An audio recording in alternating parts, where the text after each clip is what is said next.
Nah, berarti bagian terkecil dari unsur itu adalah atom. Bagian-bagian yang ada dalam suatu atom,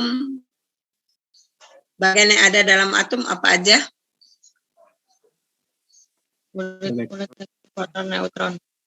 Proton, neutron, elektron. Proton, elektron, dan neutron. Nah, kemudian kalau seandainya nih unsurnya F, Recording in progress.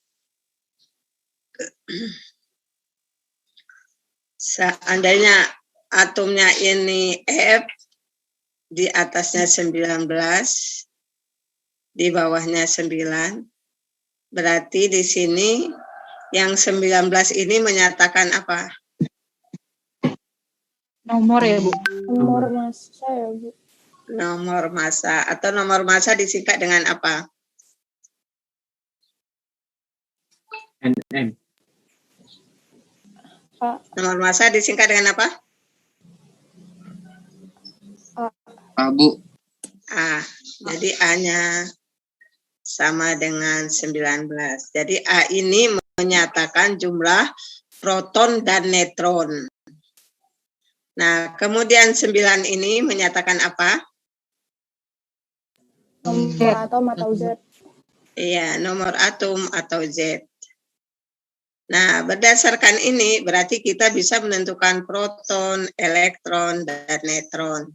Berarti proton sama dengan Z, berarti sama dengan 9. 9. elektron, 9. Dan juga itu sama dengan Z, sama dengan 9. 9. Neutron, 10. A dikurang Z. Nah, berarti ya dalam inti atom ini berarti intinya ini terdiri dari proton dan neutron. Berarti protonnya ada 9, neutronnya ada 10. Itu ada di inti atom. Nah, berarti untuk mengetahui elektron, berarti kita harus menggunakan konfigurasi elektron, susunan elektron pada kulit terluar. Nah, kalau dia golongan A, maka kita langsung aja ini karena ini golongan A, berarti langsung aja konfigurasi elektronnya. Berarti 2, 7. Atau kalau pakai SPDF 1S2 terus Enggak bener cek anjing taruhan. 2S2. terus 2P. 2P3. Iya. 2P4. 2P3. 2P3 deh. 3. P5. P3. Lagi belajar apa lagi? Gue nggak ngerti. Oh, 2P3. 2P5. 2P5. Nah, jadi 27 ini dari mana? Nah, di kulit pertama berarti ada 2 elektron. Di kulit kedua ada 7 elektron. Berarti susunan elektronnya adalah di kulit K ini ada 2, di kulit L ada 7. Jadi bentuk atomnya seperti ini ya. Di kulit K-nya ada 2 elektron, di bentuk ininya ada 7. Nah, berarti setiap atom itu selalu berkeinginan supaya elektronnya stabil 8. Maka yang dilakukan oleh F apa supaya stabil? Menyerap elektron. Menyerap elektron. Berapa elektron yang diserap? 1. Bu. 2 elektron. Dengan menyerap 1 elektron, maka Parah, F akan bermuatan Negatif. negatif. Nah, ingat kalau dia negatif berarti A-nya tetap, Z-nya tetap, protonnya tetap, neutronnya tetap. Yang beda hanya elektron. Elektronnya berapa?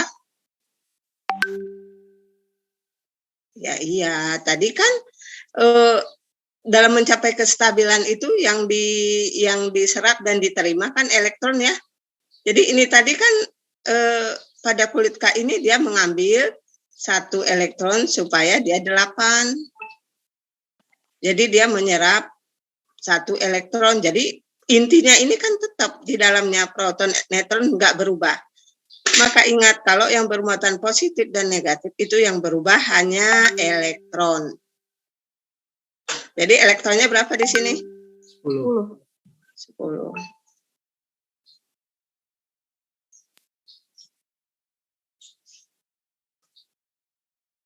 Nah, kemudian kemarin juga kita udah belajar bahwa dengan konfigurasi elektron berarti kita bisa menentukan kebolehjadian terletaknya elektron ini.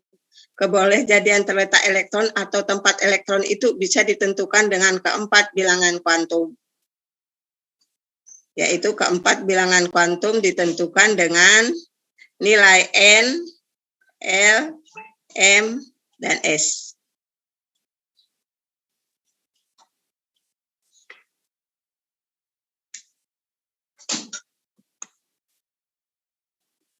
Ayo, N-nya berapa? 2. N-nya 2. Terus L-nya? 1. 1. M-nya? 0. Bisa. M-nya berapa? 0. M itu berarti harus kalian urai ya. Ini kan P. 3 orbital, Ibu. Apa? Yang L ya, 3 orbital. Nah, berarti antara minus 1, 0, plus 1 kan. Berarti 1, 2, 3, 4, 5. Ya, jadi M-nya 0. 0. Terus S-nya? 1/2. Minus 1/2. Ya, minus setengah.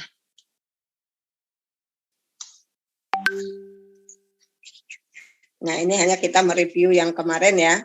Nah, kemudian, nah ini jangan, nanti kita lihat latihan soal kenapa sih Bu ngejelasin nanti kayak begini, di mana penerapannya. Nah, nanti kita lihat latihan soal mungkin pada pertemuan berikutnya supaya kebayang. Pertemuan selanjutnya kita ulangan supaya kebayang soalnya itu kayak gimana sih. Nah, kemudian kita lanjutkan yang ikatan kimia. Kemarin kita udah juga sekilas kenapa terjadi ikatan kimia. Karena suatu atom berkeinginan untuk stabil.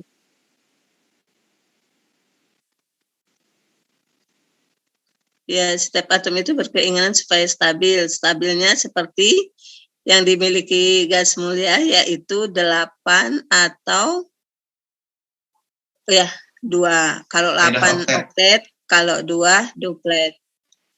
Hidrogen. Ya. Kemudian ikatan kimia ada berapa kemarin? 3. Ya. 3, Ibu. Ada 3. Dan ion, Kovalen. Sekali lagi. Kovalen koordinasi.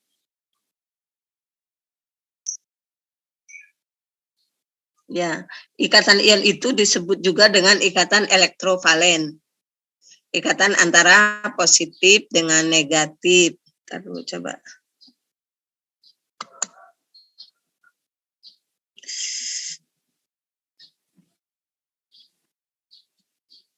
Ini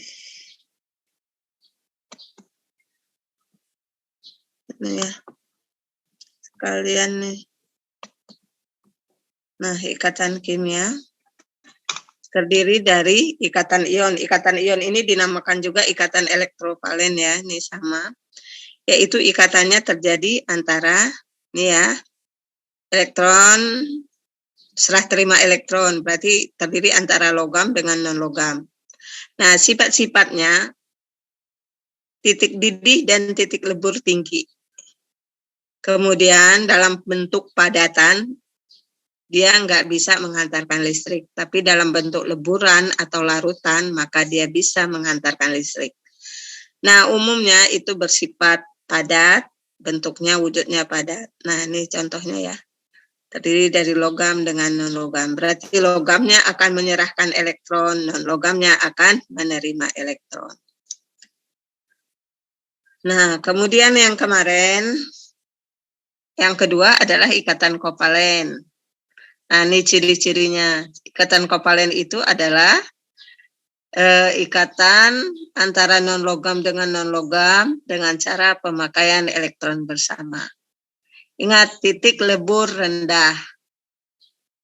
Kalau tadi ikatan ion, titik lebur dengan titik didihnya tinggi ya. Nah, kemudian umumnya kalau ikatan ion dia berbentuk padat, kristal. Nah, kalau ikatan kovalen maka umumnya berwujud cair atau gas. Kemudian bentuk murninya tidak dapat menghantarkan listrik. Nah, ingat tadi kalau ion itu leburannya ya, murni nggak bisa, tapi kalau bentuk leburan maka dia bisa menghantarkan listrik. Nah, ikatan kovalen ini terjadi antara non-logam dengan pemakaian elektron bersama. Terbagi 3 ya, apa aja? Ini terjadi antara non-logam dengan pemakaian elektron bersama. Terbagi 3 ya, apa aja? Rangkap 1, rangkap 2, rangkap 3. Iya, rangkap 1, rangkap 2, rangkap 3. Apa beda ketiga-tiganya? 1 pasang, rangkap 2 pasang, rangkap 3 pasang. Iya. Jadi yang tunggal berarti 1 pasang, yang rangkap 2 pasang, rangkap 3 pasang.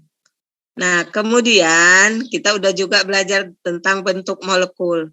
Maka ikatan kovalen itu juga bisa dibedakan menjadi ikatan kovalen polar dan ikatan kovalen non polar. Kemarin kalau yang polar ini apa? Yang bermuatan. Iya, yang mempunyai perbedaan muatan. Jadi, kenapa terjadi perbedaan muatan? Nah, ini. Pasangan elektron ikatan tertarik ke salah satu atom yang elektronegativitasnya lebih kuat. Jadi, biasanya ini dimiliki oleh pasangan elektron bebas. Jadi, P-nya akan ketarik ke pasangan elektron bebas. Nah, dengan demikian maka yang lebih negatif membentuk muatan negatif, yang P-nya menjadi yang berikatan bermomendipol positif. Nah, terjadi polarisasi muatan, terjadi perbedaan muatan. Jadi terbelah dia menjadi kutub positif dan kutub negatif.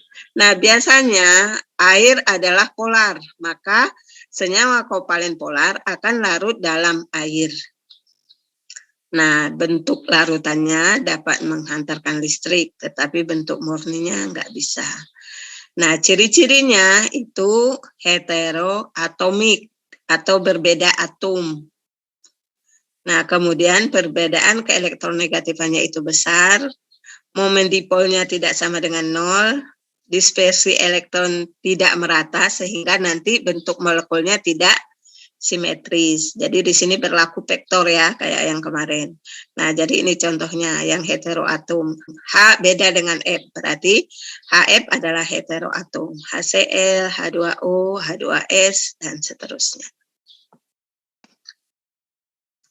Nah, kemudian yang kedua, ikatan kovalen juga dinamakan juga ada ikatan kovalen non-polar.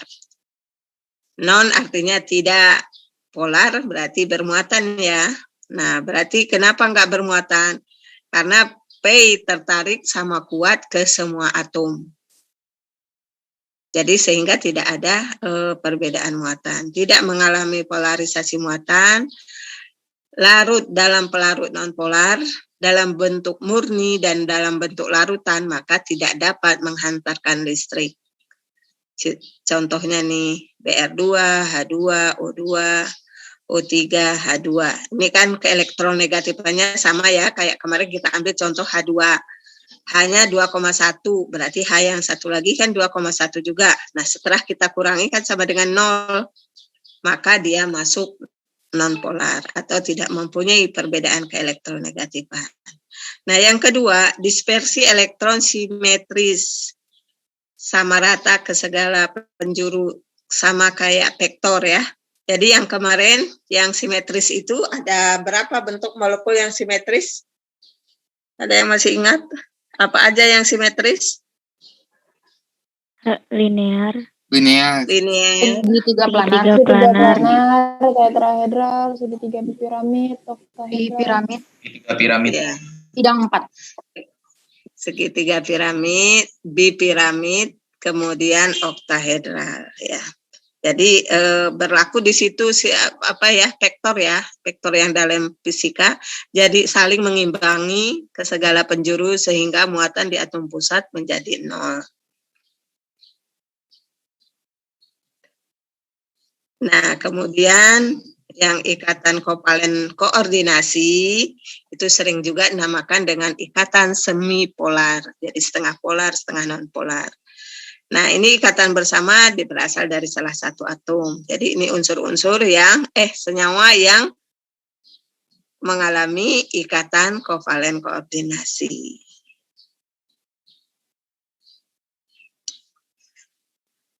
Nah, kemudian ada beberapa, jadi dari aturan kita menentukan bentuk molekul, yaitu ada berapa aturan dalam menentukan bentuk molekul?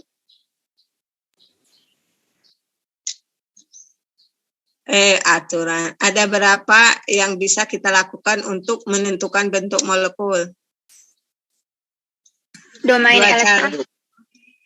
Dua cara, ya, domain elektron dan hibridisasi. Iya, dan hibridisasi.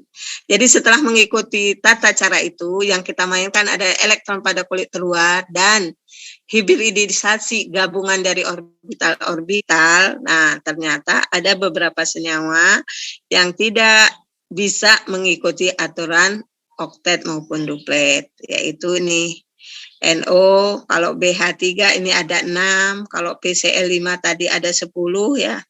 Kalau SF6 ini ada 12, kalau IF7 ada 14 elektron di sekeliling I-nya. Nah, kalau XCF2 ini ada 10. 8, 9, 10. Ya, ada 10. Nah, jadi cara ngitungnya ini di UN, ya dulu waktu masih UN ini sering keluar. Jadi cara ngitungnya kita ini misalnya nih dengan B itu kan 5 ya. Nomor atomnya 5, berarti 2, 3. Nah, berarti elektron valensinya 3, tambah 3 ini, berarti kan 6 bagi 2, nah 3, berarti dia bukan oktet. PCl5, P-nya 15, 285, berarti elektron valensinya 5, tambah 5 elektron pengeliling. Nah, berarti ada 10 elektron di sekeliling P, maka dia tidak oktet. Nah, kalau di sini S,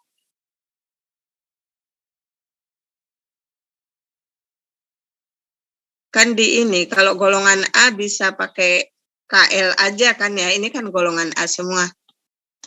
Elektron valensi kan kayak kemarin ya.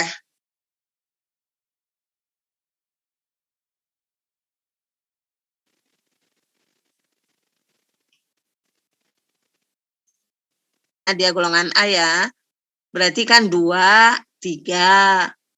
Berarti elektron valensinya 3. Nah, H berarti 1, supaya stabil 2 butuh 1 elektron, karena ada 3 berarti butuh 3 kan? Nah, berarti kan 6 kita jumlahkan, bagi 2, berarti ada 3 pasang di sekitar atom pusat, atau ada 6, seharusnya kan 8, tapi 6 seperti itu dia udah stabil, maka dia dikatakan penyimpangan oktet.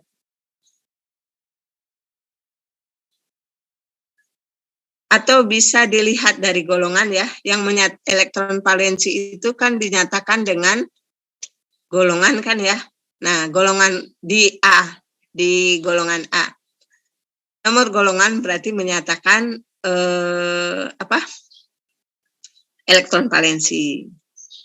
Ini S golongan 6A, berarti 6 tambah 6 pengeliling, berarti 12 dari sekelilingnya. Seharusnya kan 8. Nah, dia penyimpangan. Tapi dengan seperti itu dia udah stabil dari bentuk molekulnya. I golongan 7A berarti 7. Tambah 7 di sini elektronnya berarti 14. XE golongan 8A berarti dia 8. ditambah 2 nih. Berarti 10.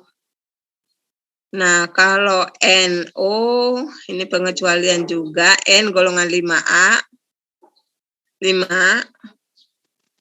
Nah, O-nya ini butuh 2 elektron kan ya, berarti 7.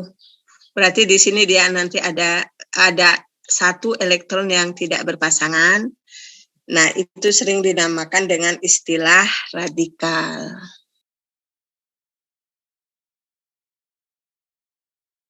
Nah, jadi bisa dilihat dari nomor golongan ya. Atom pusatnya ini bisa dilihat dari golongan. Nah, kemudian atom pengelilingnya ini ya berapa elektron supaya 8. Nah, jadi kalau golongan 7A supaya 8 kan butuh 1. Nih, FCl, BRI kan itu golongan 7. Semua berarti butuh 1 elektron.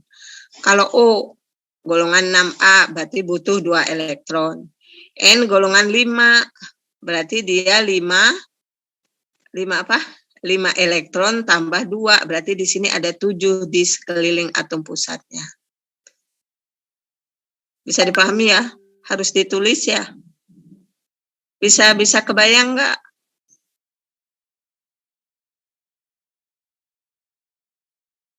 Nah, bisa. Nah, kalau bisa berarti sekarang kita lanjut. Coba ada pertanyaan nggak dulu? Sampai ini ikatan dalam molekul ya, jadi ikatan intermolekul. Ikatan yang terjadi di dalam molekul itu sendiri. Jadi kayak air, ya di dalam air itu. Jadi dalam satu molekul. Itu yang ikatannya tadi dibedakan atas 3 ya. Ikatan ion atau elektrovalen, kovalen ada 3, rangkap 1, rangkap 2, rangkap 3.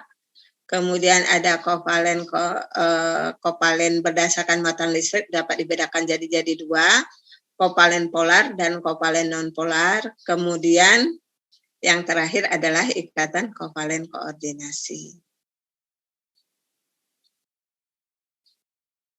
Ya, bisa ya. Lanjut sekarang ya. Ikatan antar. Bu. Jadi yang nitrogen itu kan 5A, Bu. Itu berarti butuh berapa, Bu? Butuh 3 elektron. Elektron dong. Tapi kalau kita menginginkan gambaran di sekitar atom pusat kan nitrogen golongan 5A, berarti kita ambil elektron valensinya 5 kan ya? Ya.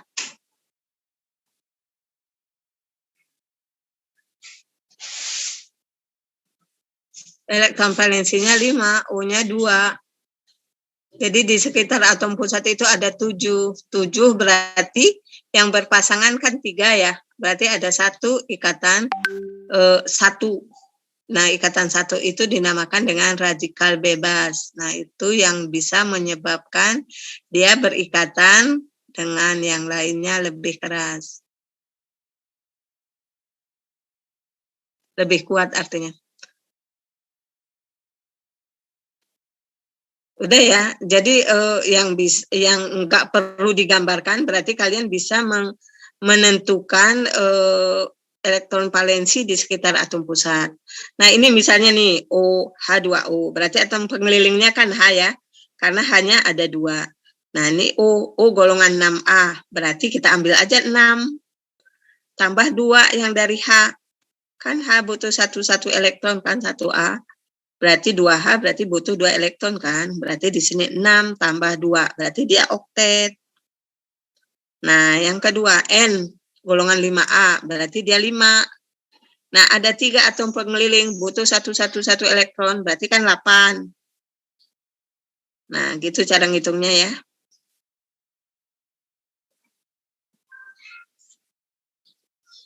Maksud Ibu tanpa menggambar, berarti kalian bisa menalar apakah dia 8 elektron oktet atau enggak. Berarti atom intinya kita lihat dari sistem golongannya ya, Bu ya? Iya. Ini khusus golongan A ya, karena kelas 10 itu kan dipelajari golongan A, jadi khusus A. Tapi kalau B nanti kita nggak bisa ngambil valensinya dari nomor golongan. Kenapa? Karena yang transisi itu beloknya lebih dari 1. Nanti dia itu keistimewaan dia, kalau yang transisi, yang B. Kalau yang A boleh dilihat dari nomor golongan.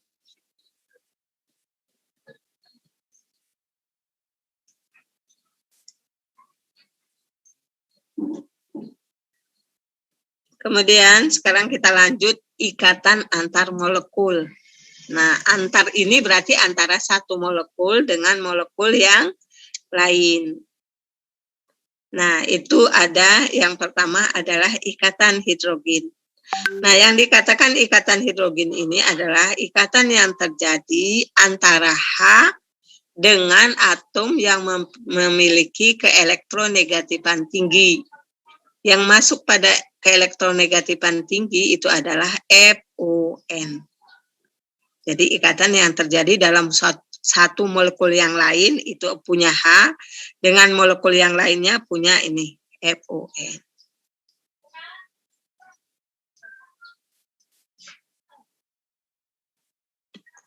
Tadi CH3 COOH itu asam asetat ya Bu ya? Iya. Oke Bu. Ya. Nah, ini seharusnya ya air itu, ini kalau kita bandingkan H2S dengan H2O. Seharusnya ini kan H itu nomor atomnya atau nomor masanya itu kan 1 ya, karena ada 2 berarti dia 2. Nah, tambah SS nomor masanya 32. Nah, berarti MR dari H2S ini sama dengan 34. Nah, contoh dari H2S ini kalau yang punya telur atau beli telur ke warung, telur busuk. Nah, begitu dibuka telurnya bau busuk itu adalah bau dari H2S. Nah, kita bisa mencium baunya karena dia berwujud gas. Jadi H2S itu dengan MR34, beratnya 34, dia berwujud gas. Nah, tapi airnya ini 2. Ini airnya 16. Nah, berarti ini 18. Lebih ringan air. Nah, kalau kita lihat air itu wujudnya apa? Cair. Seharusnya semakin rendah beratnya, maka dia akan berwujud gas. Nah, tapi kenyataannya ini hampir 2 kali lipatnya ke H2S. H2S berwujud gas, tapi dia berwujud cair. Nah, ini disebabkan oleh ikatan hidrogen yang ada pada H2O. Jadi itu adalah kekuasaan dari Allah ya. Gimana coba bayangin, kalau H2O itu berwujud gas, kita hidup ini kan butuh air ya, untuk minum, untuk mandi, untuk segalanya. Nah, kalau aja Allah menciptakan H2O itu tanpa ikatan hidrogen, maka H2O itu akan berwujud gas. Nah, kita tidak bisa hidup. Jadi dengan ciptaan Allah, maka pada H2O itu dibuatlah sama Allah itu ada ikatan hidrogen di dalamnya. Nah, ikatan hidrogen itu kayak gimana? Nah, kan kayak kemarin kita udah belajar ya, H bentuknya pi kayak gini tuh. Nah, ada 2 pasangan elektron bebas. Nah, ini H yang ini berikatan dengan O dari molekul H2O yang lain. Nah, ini nanti berikatan lagi dengan O dari H2O yang lain. Jadi begitu terus selanjutnya sampai dia berikatan terus. Makanya ini kalau S ya, kalau S itu kita bekukan, maka dia ada seperti ruang-ruang kosong yang ada di dalamnya. Nah, itu adalah ikatan hidrogen dalam air tersebut. Nah, jadi dengan adanya ikatan hidrogen, maka air itu baru bisa berwujud gas atau mendidih kalau dia 100 derajat Celcius. Nah, kalau H2S tadi dalam suhu kamar, dalam suhu biasa, dia udah berwujud gas karena pada H2S tidak mempunyai ikatan hidrogen. Jadi yang harus kalian pahami di sini adalah ikatan hidrogen itu terjadi antara satu molekul yang mempunyai H dengan molekul yang lain yang mempunyai FON. Jadi H dengan O pada H2. Ibu, saya mau nanya, Bu. Ya. Yang MR ini tuh apa ya, Bu, masanya, Bu? MR itu, MR adalah, ini seharusnya di SMP ya dipelajari, mungkin kalian belum ya penarikan ke SMP. Tapi yang kelas berapa kemarin Ibu lupa, IPA 2 apa IPA 5 ya? Udah dibahas sekilas kayaknya. MR ini sama dengan gabungan AR. Nah, AR ini adalah gabungan dari A yang tadi. Nah, kalau kita misalnya ini X, atasnya A, bawahnya Z. Nah, ini sama dengan nomor massa. Iya, nomor atom relatif. Nah, kenapa ini sebenarnya MR ada gabungan AR itu adalah A yang udah kita pelajari. Kenapa disebut di sini relatif? Ada yang bisa jawab? Ada atau dua-dua kelasnya udah ya? Kenapa dikatakan nomor atom relatif? Kenapa relatif? Karena nggak bisa ditimbang. Nggak bisa ditimbang. Tapi kalau nggak bisa ditimbang, diapain dia? Dikira-kira, Bu. Dikira-kira. Terus ada yang lain, ada yang masih ingat dengan diapain? Udah benar jawabannya. Bukan berat sebenarnya, tapi hasil dari ada kayaknya apa dua-dua kelasnya apa salah satu kan? Iya, jadi dari hasil perbandingan dengan 1/12 atom C12. Nanti 12 dengan 12 itu habis jadi 1. Jadi sebenarnya berat dari atom, nomor massa atom itu bukan, karena nggak bisa ditimbang, saking kecilnya kan unsur kecil, paling kecil yang nggak bisa dibagi lagi, itu namanya atom. Kan nggak bisa ditimbang. Maka untuk menimbangnya, untuk memperoleh masanya, kita dengan membandingkan 1/12 dari atom C12. Jadi ingat ya, MR ini berarti gabungan dari AA. Nah, kalau misalnya Ibu tulis begini, C12, 6. Berarti ini yang kita ambil ya, yang paling besarnya. Nah, O 16, 8. Nah, ini ada di mana? Di sistem periodik ya, kalau mau dilihat nih. Nah, jadi kalau misalnya nih CO2. Nah, berarti kan C-nya ada 1, O-nya ada 2 ya. Nah, berarti kita ambil nih, karena dia senyawa, berarti dikatakan dengan MR. Kalau atom dia AR, molekul relatif. Nah, berarti C-nya berapa nih? 12 tambah. O-nya ada 2, berarti 2 kali 16. Berarti 32 tambah 12. Berarti sama dengan 4. Jadi MR-nya 44.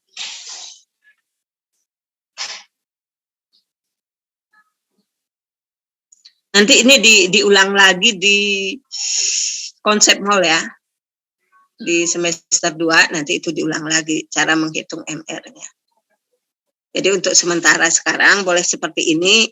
Yang kalau enggak bisa berarti penambahannya nanti di konsep mol. Jadi sebelum kita belajar konsep mol, maka biasanya kita ngitung MR dulu. Belajar MR dulu. Tapi ini kalau Ibu yang model yang sekarang, jadi kan sebenarnya kimia ini banyak ditarik ke SMP atau MTS ya. Mungkin ya karena ini belum ditarik, ya berarti ya kalian SMP ya tergantung gurunya. Karena guru kimia itu jarang ada di SMP, jadi yang banyak adalah guru fisika atau guru biologi ya. Jadi kalau guru biologi, guru IPA-nya, maka dia banyakkan ngajarnya biologi. Kalau fisika, guru IPA-nya, maka banyakkan fisika. Jadi kimia itu emang masih jarang yang di SMP yang guru kimia. Nah, tapi kalau kayak sekolah penabur, ya itu udah ada SMP-nya, itu udah ada kimianya. Nah, itu ya sekilas ya. Itu ya sekilas ya. Jadi berarti MR ini dari mana? Kita kumpulin dari A aja. A yang tadi. Yang dari simbol atom ini kan kita dapat A kan ya. Nah, A itu sama dengan AR. Nah, jadi MR itu adalah kumpulan dari AR-AR. Udah bisa dipahami? Bisa, Bu. Terima kasih. AR itu kalau unsur kan ya, Bu? Iya, AR kalau unsur, MR kalau senyawa.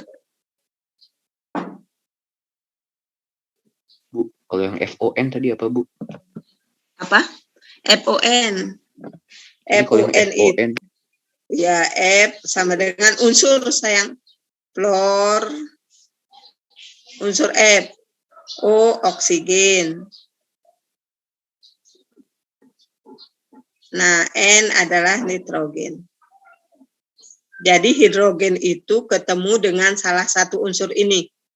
Jadi bisa hidrogen dengan F, bisa hidrogen dengan O. Nah, ini contoh hidrogen dengan O nih. Bisa juga hidrogen dengan N.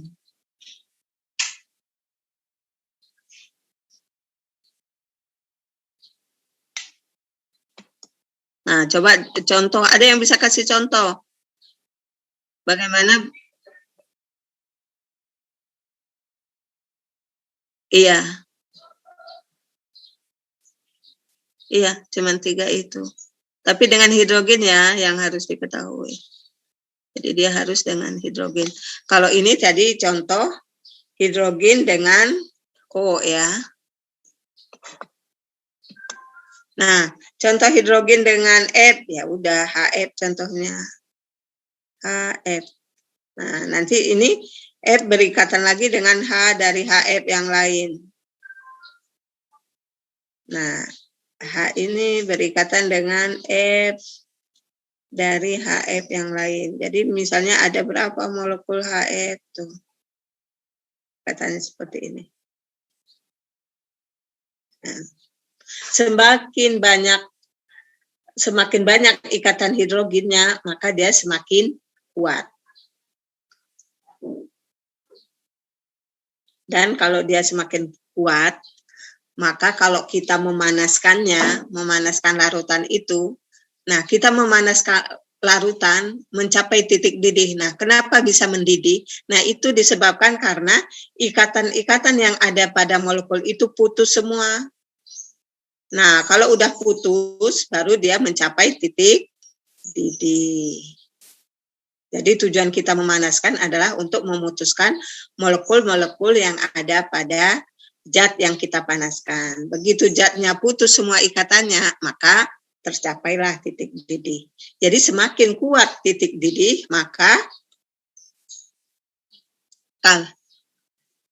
semakin kuat ikatannya, semakin suhunya semakin tinggi untuk, jadi kalori yang dibutuhkan semakin banyak sehingga suhunya semakin tinggi untuk mendidihkan dia. Karena harus putus semua. Bisa dipahami ya? Itu ikatan hidrogen. Nah, kemudian yang kedua, ini Bu hapus ya. Ibu hapus ya? Belum ya? Yang lain? Itu bukan keluar, Bu. Silakan, Bu. Ya. Nah, kemudian yang kedua, itu ada ikatan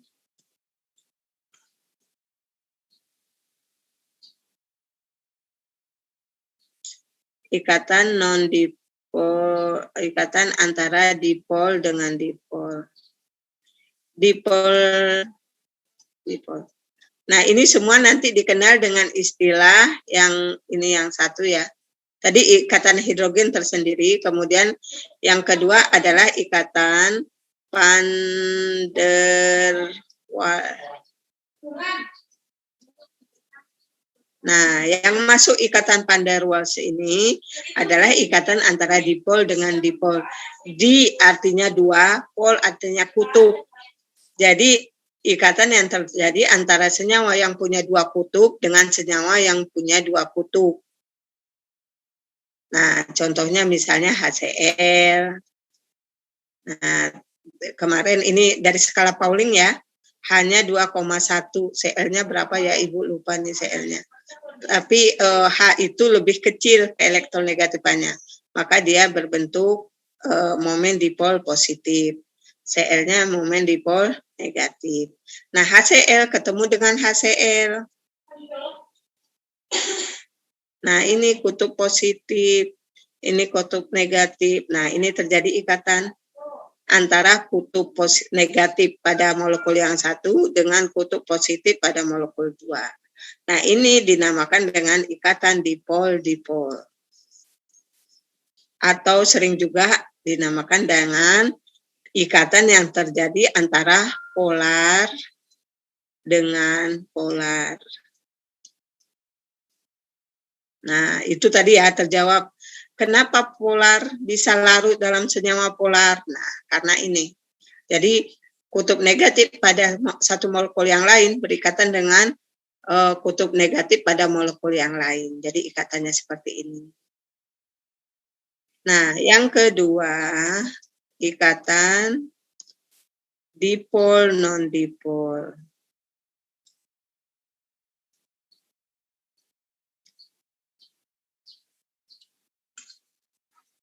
Nah, tadi kalau ikatan polar dengan polar jelas ya, jadi antara yang bermuatan dengan bermuatan, berarti ada muatan positif, ada muatan negatif di kedua-duanya, terjadilah ikatan menyilang. Nah, kalau dipol dengan non-dipol gimana? Nah, ini berarti terjadi antara polar dengan non-polar.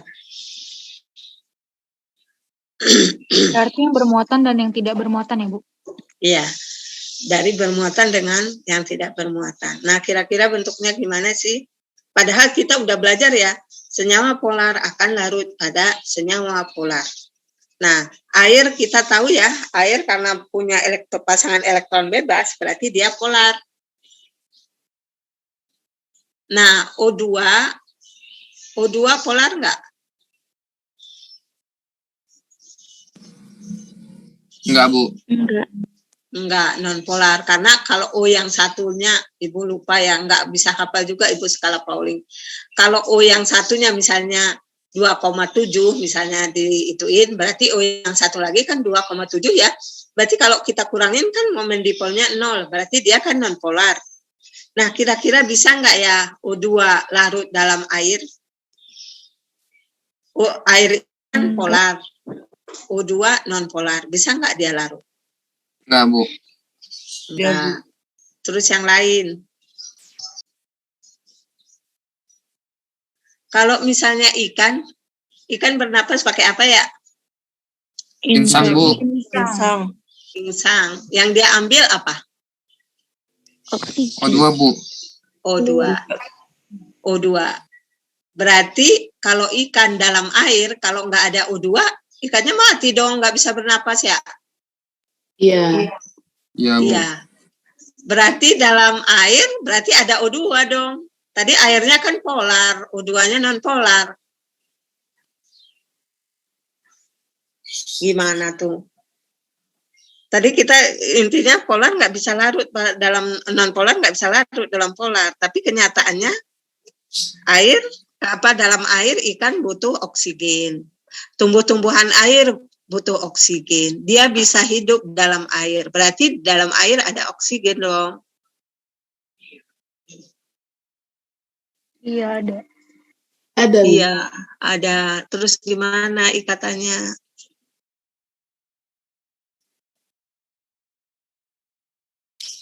Mungkin diikat sama suatu zat yang punya sifat polar dan non-polar kali, Bu. Ya, terus ada lagi. Datu Aidan udah ngasih idenya 1. Ada lagi ide yang lain?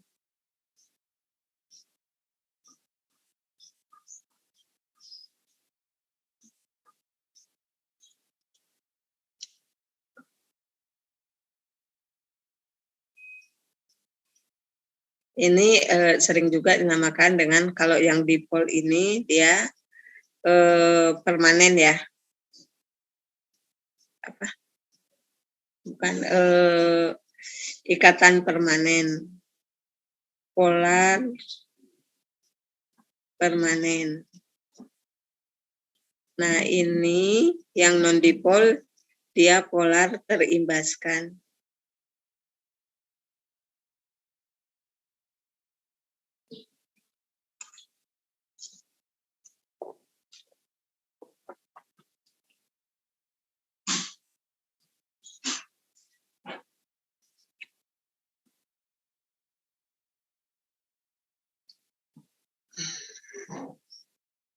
Dipol permanen, sebentar, ini bukan dipol permanen.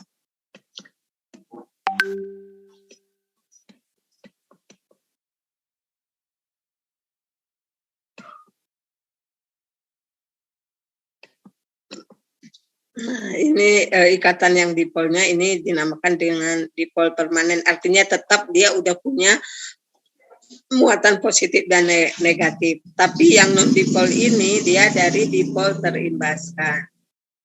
Nah, jadi ikatan antara H2O dengan air, nah itu ikatannya adalah masuk yang kedua ini. Makanya kenapa oksigen ada dalam air. Jadi cara berikatannya adalah ini yang H2O, berarti dia tetap seperti tadi kan. Nah, ini H bentuk pi. Nah, di sini O lebih elektronegatif, maka dia bermuatan negatif. H lebih kecil ke elektronegatifan, maka dia bermuatan positif. Nah, yang oksigen O2, nah O2 itu berarti dia hanya ada O dan O. Nah, ini dari elektron. Jadi O itu kan 8 ya elektronnya ya, tambah O yang satu lagi 8, berarti ada 16 elektron. Kalau kita gabung O2 itu berarti ada 8 tambah 8 berapa? Ada 16 ya. Ada 16 elektron yang bergerak mengelilingi inti. Nah, dia berputar terus. Suatu saat di sini kelebihan satu saat salah satu sisinya itu kekurangan elektron. Jadi misalnya ini banyak elektron yang melintas itu di sini banyak elektronnya, maka dia membentuk kutub negatif di sini. Nah, salah satu yang kekurangan elektron itu yang kekurangan elektron membentuk muatan positif. Jadi positif atau negatifnya itu karena elektron bergerak mengelilingi inti, suatu saat di suatu sisi yang lain kelebihan elektron, sisi yang lainnya itu kekurangan elektron. Nah, pada saat kekurangan elektron ini ketemu dengan O, maka dia berikatan. Nah, jadi seperti itu ikatan utama. Dan ikatan ini hanya sebentar. Jadi begitu dia berputar nanti akan kembali lagi berbeda lagi sisi yang lain. Karena airnya banyak, maka dia bisa aja terbentuk kapan aja dan selalu ada. Nah, jadi itu ya bentuk ikatan antara H2O dengan O2 dalam air. Jadi ini elektronnya bergerak mengelilingi satu saat, di sisi yang lain akan kekurangan elektron sehingga berikatan dengan O yang bermuatan negatif dari air tersebut. Nah, ikatan ini tambah kuat kalau seandainya non-dipol yang digunakan ini AR-nya atau nomor atomnya semakin besar. Jadi ini bisa terjawab ya, kenapa H2, kenapa N2 ada dalam air. Nah, ini bisa terjawab. Jadi kalau misalnya ikatannya, kalau misalnya kita bandingkan hidrogen dalam air dengan oksigen dalam air, mana yang lebih kuat? Kalau hidrogen kan cuma satu ya, nomor atomnya, elektronnya cuma satu. Kalau ada 2H berarti 2 elektron. Tapi kalau O ini 16. Nah, maka dia lebih kuat ikatan oksigen dalam air bila dibandingkan dengan hidrogen dalam air. Bisa dipahami ya? Bisa, Bu. Bisa. Alhamdulillah. Ini ikatan kovalen polar dan non polar ya Bu ya? Iya, polar dengan non polar. Oke Bu. Jadi berarti yang non polarnya itu yang perlu kalian ketahui, dia kan nggak punya muatan, maka caranya dengan cara tadi, keliling, elektron bergerak mengelilingi inti. Nah, satu saat kekurangan elektron, maka dia berikatan dengan O. Dan karena ini tetap, airnya tetap, maka dia sering namakan dipol permanen. Nah, ini adalah imbasan. Imbasan dari mana? Imbasan dari H2O ini. Maka sering O2-nya dinamakan dengan dipol terimbaskan. Nama lainnya. Jadi nama lainnya boleh dipol non-dipol, boleh polar non-polar, boleh juga dipol permanen dengan dipol terimbaskan.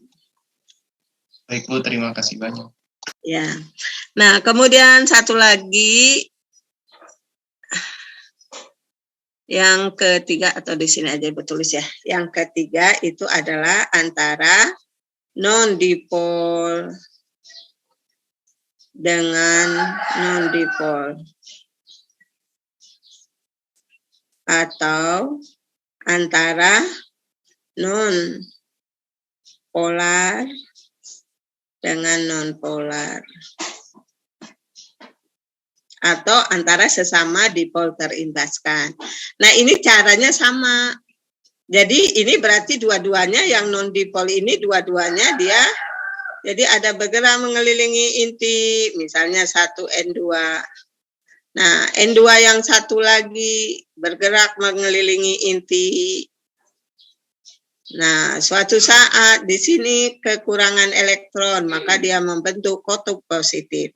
Di sini suatu saat akan kelebihan elektron membentuk muatan negatif. Nah, terjadilah ikatan antara dua-duanya. Nah, ini dinamakan dengan ikatan non-polar sama non-polar karena yang menemukannya adalah London. Jadi namanya London yang menemukan ikatan ini, yang meneliti ini. Maka sering dinamakan dengan gaya London. Dan ikatan ini hanya sebentar, maka sering juga dinamakan dengan gaya sesaat. Nah, jadi ikatan antara non-polar dengan non-polar disebut juga dengan ikatan sesaat atau gaya sesaat atau sering juga dinamakan dengan gaya London.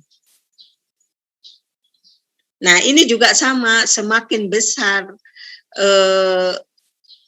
nomor atomnya, elektronnya semakin besar, maka dia semakin kuat. Nah, ini biasanya terjadi antara non-polar dengan non-polar.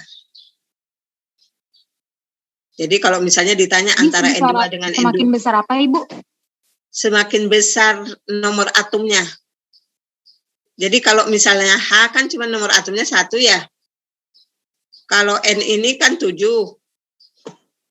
Nah, berarti kalau H2 berikatan seperti ini, berarti hanya 2 elektron yang dia muter-muter. Ini juga hanya 2 elektron muter-muter. Nah, dibandingkan dengan N2, berarti kan 1N 7 ya. Kalau 2N kan ada 14. Jadi ada 14 elektron yang bergerak mengelilingi inti. Jadi semakin banyak elektronnya yang bergerak mengelilingi inti ini, maka ikatannya semakin kuat.